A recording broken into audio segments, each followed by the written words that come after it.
guess we'll do introductions. Yeah. I'm Kai. I'm Isaac. I'm Jackson. And I'm Shayna. I guess we can start off with like a brief introduction of you. Okay, my name is Shayna Benson. I teach English at Gunnison High School and have for 20 plus years. And I also coached for 22 years, volleyball and basketball at Gunnison High School.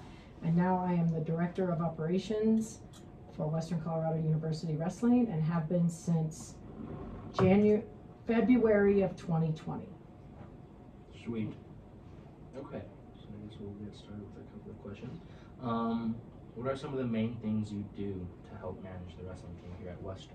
I do all the things that the coaches don't want to do when it involves to being in the office. Yeah. So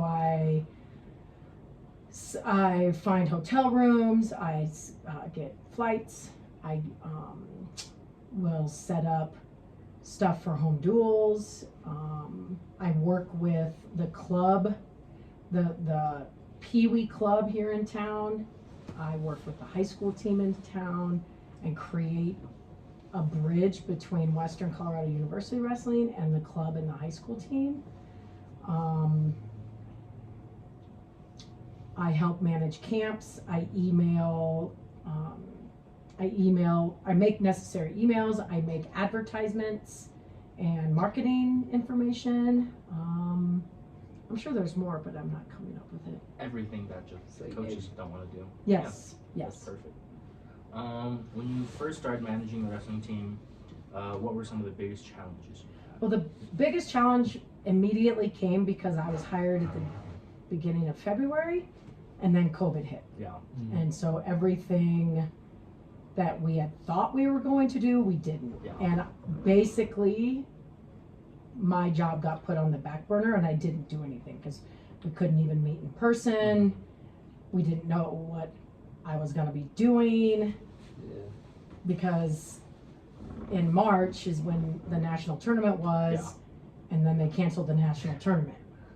And so I didn't really start until fall of 2020, and even that was very limited because I also broke my leg and couldn't even drive for a while. Yeah. So that was probably the biggest challenge at the beginning, especially since I had just started and didn't know what the job was going to be. Yeah. Completely, Yeah. and how to do it. Yeah. There's a couple or two, I guess. What are the key responsibilities of your role in managing the business operations for the wrestling team? So my biggest thing is finding hotel rooms and flights and other items and like fundraising stuff at a very low cost. That's my goal, is to find everything as cheap as we can. I don't book anything online. I always call the hotels directly. I call and try to finagle airplane tickets. When I first started this job, the team would stay in like really cheap hotels that were gross, but it was my goal to find a way to spend very close to the same amount of money but get nice hotels. Yeah. Which I Was think that what like Pike and them wanted you to do, or was that it was something that I wanted to do, Yeah.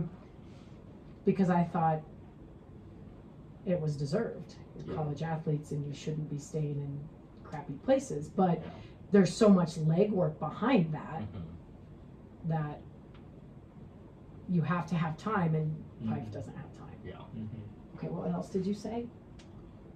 Yeah, managing the business Operations, and then also fundraising. Like I enter all the stuff for the reverse raffle, which is our second biggest fundraiser next to camps. And I help promote table sponsorship, which brings in a lot of money. And then advertising. We advertise in Win Magazine, and I make those advertisements, and I also make the advertisements for camp. And we have condensed it down from a 6-page camp flyer to a 1-page postcard, and that has saved us $10,000. Is it just you? Is it literally just you that does? Oh. Yeah. Wow.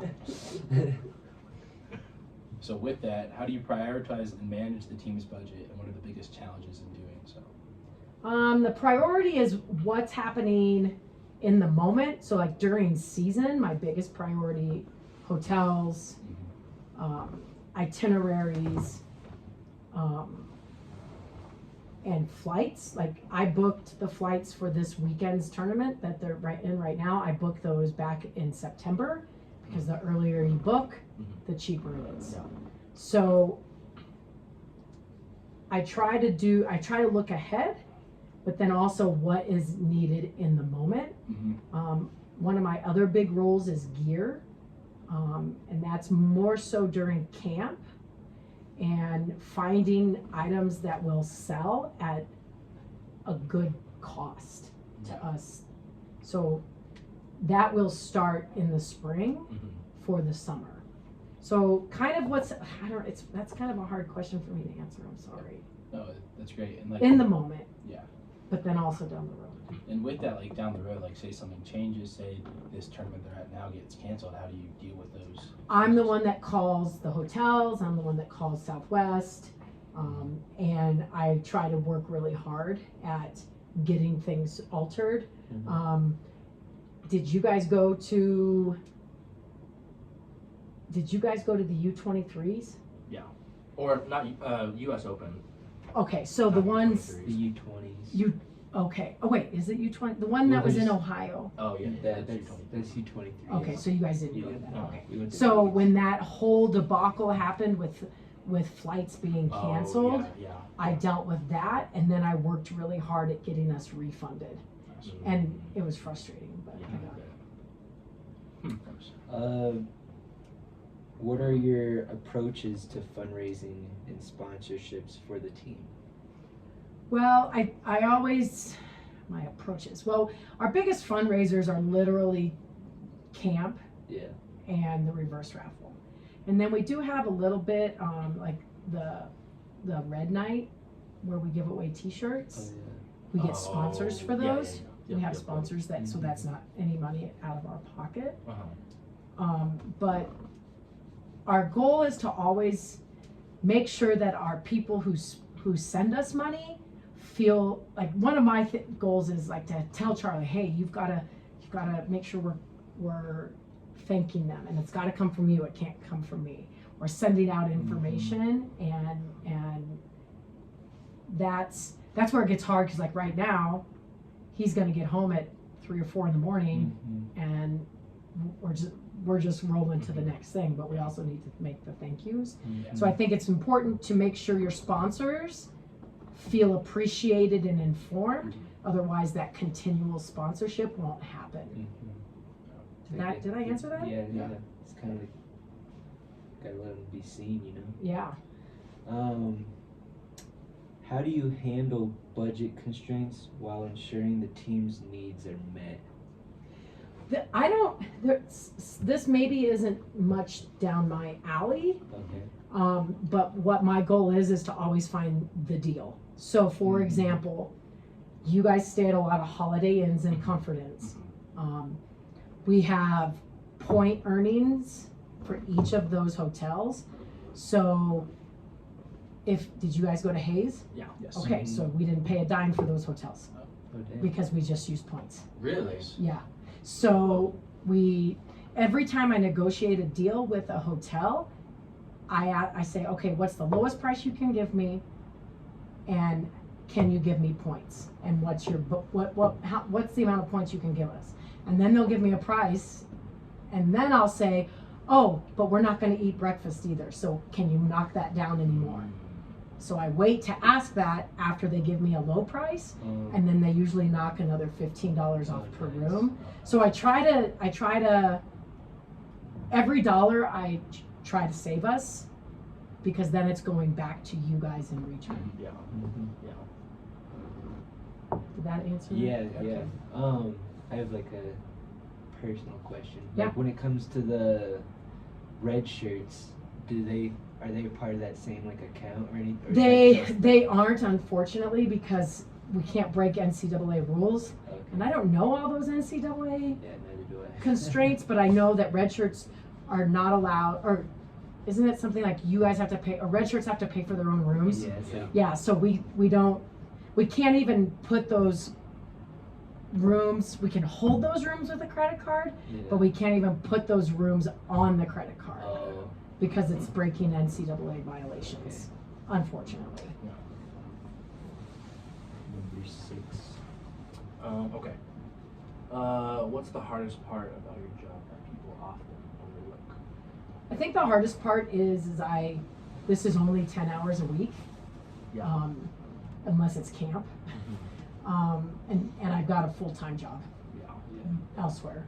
So that's always hard, but I think Charlie and I have gotten a really good, gotten in a really good groove. He knows he tells me, most of the time he tells me, this is what needs to be done, this is the priority, and then I can do it on my own. I'm only here once a week for a meeting. Really? Yeah. And even then, it's usually Mondays, and I'm guessing tomorrow he's gonna cancel just because he's gonna be pretty tired. Yeah. But last Monday he didn't cancel because he was on a roll, so it just depends. But we communicate very well via text and not seeing each other during season. And then I guess another one that's really hard is, besides not being here full time, is feeling like I'm not doing enough and not knowing how else I can help. Yeah. You know what I mean? Yeah. I wish I could do more, because there are some weeks where I only work a few hours. Yeah. But Are you on the payroll for the team? I'm $15 an hour, 10 hours a week, Got it. except during camp. Camp is a different ballgame. Yeah. Okay. Yeah. Can you share insights on how team travel and logistics are organized? What challenges arise during busy competition periods? I guess one of the biggest challenges during busy times is, again, not being here and Charlie making decisions that he doesn't think to tell me about, and that's okay because you guys have been in here when he has 17 people coming at his door, and then me not feeling frustrated because I'm not able to get the best deal, and so we just have to go with it, and then other challenges are when hotels are booked up, I guess, and we have to settle for second best. Yeah. And that makes me mad that I wasn't on it better. What goes into setting up and running large events for the team, such as the team camps, the open or regionals? So team camps, we've already started working on the website with the lady in IT. We've already had meetings with her for next summer.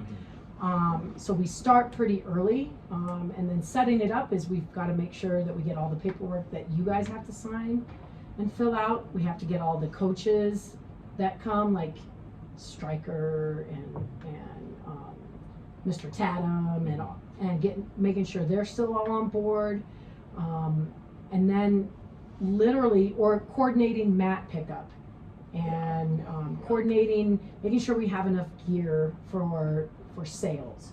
I don't do anything with the registration. That's Emily. That's Emily's role. But my priorities are just getting the gear ready and then making sure your paperwork is filled out. And then once camps start, is being able to just go. And okay, when something happens, I have to adjust. And it's just one of those things, I don't have a set role during camp. It's besides gear. It's during the day, it's just okay, you got to go get ones because we're out of ones, or we need more pencils, or just those kinds of things. And then for the reverse raffle, it's getting our DJ and sound guy hired, making sure we've gotten all the paperwork filled out for the beverages because it's an extra step with alcohol being served. And then also because it's a raffle, we have to submit stuff to the state months in advance because it's a gamble. Yeah. It's a form of gambling. And so Charlie has to be certified, and Dang. Really? Yeah. I didn't know that. yeah, it's very intricate. Yeah. When you're planning these events, like such as duels or having regionals here, is there other steps you have to follow, or are there people that come in because it's sanctioned by like Division 2? Not that I'm aware of, but that would be probably more a Petcoff or something like that. Got it. Because I don't schedule officials. I mean, I don't even think Petcoff does that. That's probably like Miles. I Mhm. don't know. Got it. I'm sorry, I don't know the answer to that. No. Okay, that's a good question. So, what considerations or goals do you have for your 5-year plan? Well, my 5-year plan is to continually get better and find ways to improve my position. And I just like to learn and find other avenues that I can explore to make things easier for Charlie and Donovan and Glenn, with my limited capacity and availability. So I wouldn't say I have a long-term, like a 5-year plan, especially since I would say since I started in 2020, year 2020 was still weird. Yeah. And then year 21, 22 started to get normal, and so that's when I started to learn what my job was going to look like. And because there wasn't anyone in this position before me, Charlie didn't know what it was going to look Yeah. like. Charlie came to me and said, I want to offer you a job. And it was just the right timing. It was maybe time for me to retire from coaching. My boys were getting older and I was missing already so much because I was coaching. So I feel like I'm just now in the groove. So I don't know how much of it's going to change. Got it. I'm sorry. No, that's great. And like on the flip side of that, like even in the limited time, like how often are you guys saying, "Oh, this didn't work. Oh, I need to revise this." Like looking back. Every day. Okay. So after camps are done, or not after, during camps, we have a working document, all of us that are running it, and that we're all collaborating on. This worked well, this didn't work well, do this next year, don't do this next year. And then after camps are over, even though we're exhausted, we have one more meeting and talk about all those things while it's fresh in our minds. Yeah. And we do the same thing for Tracy Bora and the open weekend, and we'll do the same things after reverse raffle. And then I keep that document, and all right, so when we're getting ready for camps next April, I bring that document up and I bring it up in a meeting. Okay, these are some of the things we said last year. Okay. And so I do keep track of all of that, and I keep meticulous notes. Yeah. I take a lot of notes. It's important. And then, so what does a typical day or week look for you during the rest of the season? During the season, on Mondays, I have my meetings with Charlie and Donovan. And then the rest of the week, it's literally, like this week, I sent an email to the hotel confirming, making sure it was still a go, even though I'd already reserved it back in August. Yeah. Wanted to make sure, hey, I'm touching base. And then on Sunday night, I sent a text message to Charlie. I need final names for Indy so I can get them on, because you have to, for the flights, you have to 72 hours in advance, the names have to be finalized. Okay. And so Monday morning, I finalized all the names on Southwest. And then they flew out Thursday, so on Wednesday I checked them in. Okay. But then we're also already starting to work for Tracy Bora. Okay. So this whole week, I started working and getting stuff ready for that, even though that's not for another month. Yeah. But, and then last night, I set a reminder in my phone, check in on Southwest, so I checked the team into Southwest for tonight's flights. And I actually already today saw that they were gonna be done earlier than 8 o'clock tonight. So I already, and this isn't something that Charlie's directed, but I looked to see if there were any seats available on an earlier flight, just to try to help them get home sooner. Yeah. So it's kind of depends on the week. Like next course. week, I'm probably not gonna have much No. because there's nothing happening, but maybe preparing for the Bora. Okay. And then do you ever travel with the team? I don't, I wish I did.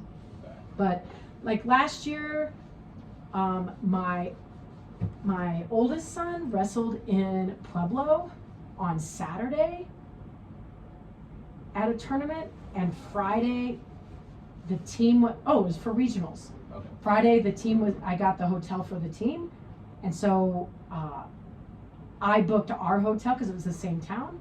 I booked our hotel room at that hotel room so we could do the social. Yeah. But I don't get to travel with the team. I wish. Is Charlie gonna see this? We'll let them know. No. Got a couple more here. What keeps you here, and what is your drive to come work with the wrestling team?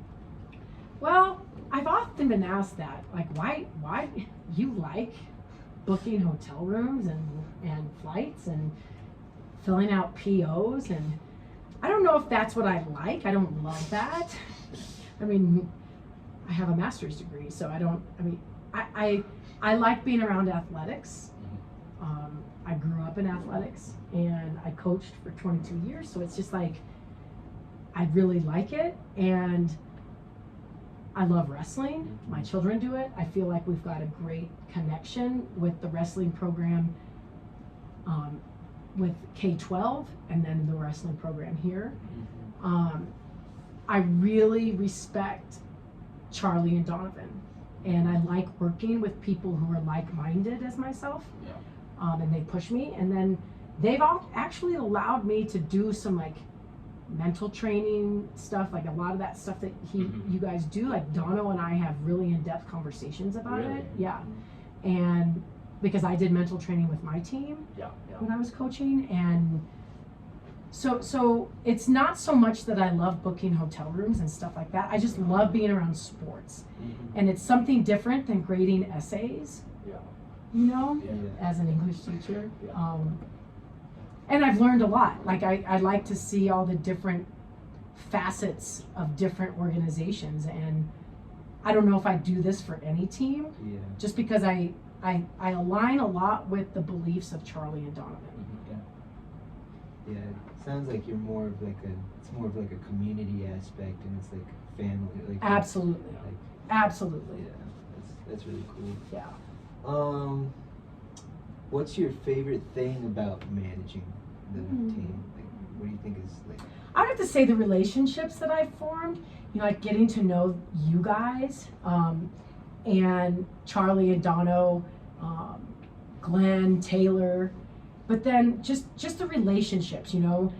I'm now line judging volleyball, and you know, having that relationship with that, and just I don't know, I had Pat Alice texted me and said, when are you guys when are Zach and Zane wrestling in the spring, so I can come and watch and I can come help coach. Yeah. You know, just having that continual relationship opportunity, and just I don't know, I'm very much a person who likes to meet other people, but I also don't like to go out of my way to meet other people, so I think this is a good Yeah. avenue for that. Yeah.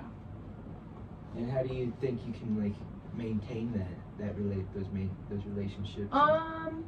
Like keep the community and like support and whatnot. I think it's always important to find ways to improve. I'm very much an analyst of, okay, we're done with this. What did we do well? What didn't go so hot? And so I think that's one. And then constantly just throwing out a little bit of some bait every once in a while. I think it's important to make people feel important.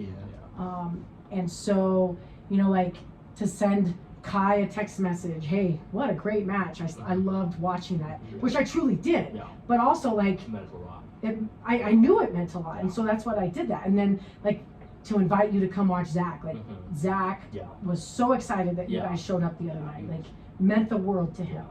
And I think it got you guys to do something different, and you guys to see community and see Western is not just a college or a university, like it's in this community, and it's all interwoven. I know when I went to school here, it wasn't like I felt, I mean, I never was like community Mm-hmm. until I got into the education world. Yeah. So I think it's important to have relationships because I think everything good is built around relationships.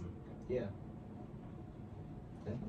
That's my mic drop. Yeah, well, that was the last question. So. Oh, boom. Yeah. I have a couple of questions. Like for gear, when you order gear, are you planning for us and also like camps, or is that like a separate? So what we do is, and it's a running joke because Charlie ends up ordering all the gear and he always orders too much. Yeah, yeah.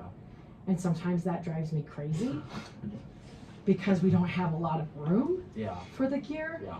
But the goal is like the beanie that you're wearing. Mm-hmm. We bought beanies for camp knowing kids would want them, but then also extras would be given to the team. Yeah. So yes and no. Some of that gear does go to you guys and some of it doesn't. Yeah. Mm-hmm. You bring up gear ideas to Pike and he finalizes them? Yes. Okay. And I also keep an inventory. Like right now there's not much of an inventory because I know he's going to be giving it to sponsors and like he'll just go in there and take stuff. Yeah. But what I'll do in the spring is inventory what we have, give it to Pike, and he actually, because that, like a lot of that, my name's not on it, so he's got, and with my job, I can't call the people in the middle of the day. Yeah. My full-time job. Yeah, yeah. And he has the time to call B&N or BSN or whatever the name of that sporting goods place is, and have a phone call with the guy down there. Yeah.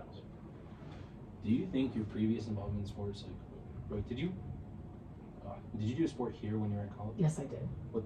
Basketball. Basketball? Yes. And then do you think that engagement, that sports, and then coaching has helped you a lot in this job? Absolutely. And my first degree, my major was kinesiology. So I have a degree in kinesiology and English and technology. And so I think my love of sports helps, and then coaching for so many years helps break down, like, Charlie doesn't have to ask me or tell me as much because I know athletics. Yeah. You know, I may not have known wrestling. Like I don't know. I didn't know wrestling like I knew basketball or volleyball. You But understand athletes. exactly, and their needs and wants, but then the behind the scenes at college I knew nothing about until I started this. Is that is a challenge you enjoy? Oh, absolutely. I like to be challenged because when you get older, you've got to find, and if you're a competitor, you've got to find a way to compete. Yeah. And it's constantly, I'm competing with myself. And so what can I do better the next time I do it is my ultimate goal, which I think as athletes, you guys would all agree, is something that we strive for. Yeah. And so I'm not competing on a court or on a field anymore, but my competition is bettering myself for this program and for my family and for my students at the school. So yeah, absolutely. Cool. I don't have anything else. That's why I say this. This has been I think it's been a great interview. Thank you. Okay, you're welcome.